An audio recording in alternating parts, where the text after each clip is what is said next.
नमस्कार भावांनो, आज चालू असलेल्या उरली देवाची मैदानामध्ये बैलगाडा क्षेत्रातील देवरुत्सम दशमिंद केसरी बकासूरची गाडी गट पास आहे की नाही, नक्की काय झाले? सुट्टा तर निकाल घेतलेला दिसतोय, पण मित्रांनो निकाल पेंडिंग. तर निकाल काय आलेला आहे आपण जाणून घेऊया या व्हिडिओ मार्फत. तर भावांनो, आपला बकासूर गट क्रमांक 29 मध्ये आपल्याला पलताना दिसला होता.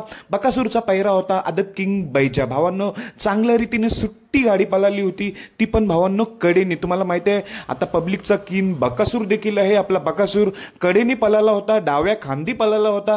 पण भावांनो, आपल्याला निकाल तर सुट्टा दिसतोय, तरी पण निकाल पेंडिंग का? भावांनो, तुम्ही सुट्टी जेव्हा झाली तेव्हा सुट्टीला बघू शकताय. पृथ्वीराज कुटवळ यांचा आदत किंग बैजाचा थोडासा पाय दुसऱ्या फाटीत गेल्यासारखा दिसतोय. त्यामुळे भावांनो, गाडी फॉल देण्यात येईल असं मला वाटतंय. निकाल नक्कीच येणार आहे, गाडी फॉल देतील. कारण की सुट्टीला बरेच वेळेला झूम करून बघितलं, स्लो मोशन बघितलं, तर थोडंसं एक पाय बैजाचा दुसऱ्या फाटीमध्ये पडलेला दिसतोय. तरी पण आपल्या बक्याने त्याच फाटीमध्ये गाडी ओढली होती, चांगल्या रीतीने पळाली होती. पण काय दुर्दैव, नशीब नाहीये.